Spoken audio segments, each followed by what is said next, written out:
Chawasa Academy ayaa si rasmi ah uga mid noqday akademiyadaha ka dhisan caasimadda Hargeysa kadib markii munaasabad lagu daahfurayay akademigan lagu qabtay garoonka aadan 19 degmada Ibrahim Koodbuur ee magaalada Hargeysa. Ugu horreyn, Mahdi Maxamed Xasan Chawase, gudoomiyaha Chawasa Academy ayaa ka hadlay munaasabadda furitaanka akademigan, waxaanu yidhi sababaha ugu waaweyn ee nagu kalifay inaanu aasaasno waxaa ka mid ah dhalinyarada Somaliland oo runtii aad u fara badan oo aad u batay oo baahiyo gaar ah ay noqotay inaynu maanta aynu uga faa'iideyno dadka jiilka yaryar ee soo koraya iyo jiilka dhexe iyo kuwa ka sii waaweyn. waa saddex level oo kala duwan. waxaan rajaynayaa insha Allah tacaala in dhammaan caasimadda Somaliland ay Hargeysa iyo nawaaxigeediba inay ka faa'iideysan doonaan.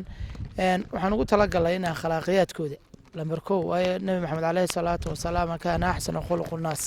أي نبي محمد ها إنه أخلاق ذكر السنو كو أرجو وحبر شديسي وسجون له وكتيرة تشديسكيسي يولي بعقلكيسي أنتي ما نوقف إذا نعم بسنو لكن أحمد تيقرر ورنت يسوق بالده ويسوقنا كتيرة بهذا اللي يراد بهذا صحافة دبا وبربلو خميستا جيلن كهراء يجيلن كان دم يجمع جيلن كهراء بينقون دون هدي لها إرادة كاديمية وده حسات تدبشر إلى أيو سقالشر إلى أيو تدبيه تبشر أي نقول طلاق على اللبض على يفل أو نقرأ قابلين إن هدي لها إرادة. هنا عكلام مناسبة فورتانك Chawasa Academy waxaa ka hadlay Cabdiraxmaan Siciid gudoomiyaha kooxda wasaaradda tamarta iyo macdanta magaalada Hargeysa, Axmed Yaasiin oo ka mid ah dhexdhexaadiyaasha ciyaaraha dalkeena, Cumar Axmed Aadan gudoomiyaha degmada 26 Juun ee dowladda hoose Hargeysa, Mubaarak Dabaye iyo Mubaarak Folge xubin ka tirsan fulinta xiriirka kubadda cagta, waxaana hadaladoodii ka mid ahaa ummadda isku keentay halkan Allah ka dhigo kuwa yanfacdo wixii aad baraso. runtii akademiyadu waa fursad sare u qaada aqoonta iyo wacyiga kubadda cagta. runtii akademiga waxaa ka soo bixi kara dhalinyaro anfacda naadiyada waaweyn ee ka dhisan dalka gudihiisa. hadalkaygu wuxuu ku soo kooban yahay runtii fursadan waa loo baahnaa in dad ehelkeedii ah inay maanta hawshan ka shaqeeyaan, hawshanna tacab badan ay geliyaan akademiyada. mahdina waxaan leeyahay ood ku maadsantahay inaad fursad badan siiso dhalinyaro fara badan oo maanta aan haysan gooba ay ku soo bandhigaan xirfadooda iyo kubaddooda cagta. akademigan waa wax loo baahnaa, waxaanay kaga duwan tahay akademiyadii kale aynu arki jirnay macallin in badan ku soo dhex jiray bahda kubadda cagta oo runtii qiimo gaar ah nagu leh ayaa kulay furay. mahdi waan baarigeynaa, waxa kale oo rajaynaynaa in ay oo ku dhex daro mahdi qaybtii garsoorka oo runtii iyada laftigeeda baahi weyn loo qabo oo tamaanta loogu baahi badan yahay ay tahay akademigii garsoorka.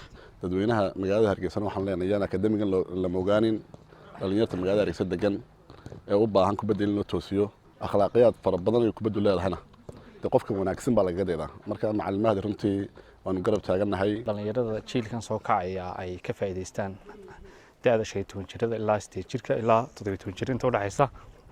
marka maanta furitaankii aan ka soo qayb galay ama macallimiinta xaafadda ah aad baan u soo dhaweynayaa. mahdina waxaan leeyahay dadaalka halka ka sii wada insha Allah. akademiyadana waxay fursad u tahay soo saaridda dhalinyaro da'yar oo runtii wax badan iyo chance badan u noqon doona inay ku soo kordhiyaan ciyaaraha dalkeena. waxay chance u heleen oo nasiib u heleen inay macallin weyn oo runtii garsoorka iyo kubadda cagta labadaba aqoon u leh. gudoomiyaha degmada 26 Juun walaalkan isagana aad ugu mahad celinayo inuu soo sharfay oo waqtigiisii soo siiyay saaxiibkii Mahdi Chawase. waxaan kale oo mahad celinayaa saaxiibkeen walaalkeen Axmed Tayaqaran oo runtii dhiirigelinta isboortigeena qayb weyn iyo meel weyn ugu jira. isagana leeyahay aad iyo aad baad u mahadsantihiin. Isku soo wada duuba Chawasa Academy ayaa maanta si rasmi ah uga mid noqday akademiyadaha caasimadda Hargeysa ka dhisan, iyadoo munaasabadda furitaanka akademigan Chawasa Academy lagu qabtay garoonka aadan 19 ee magaalada Hargeysa. waa Axmed Tayaqaran, wararka Malcab, Hargeysa.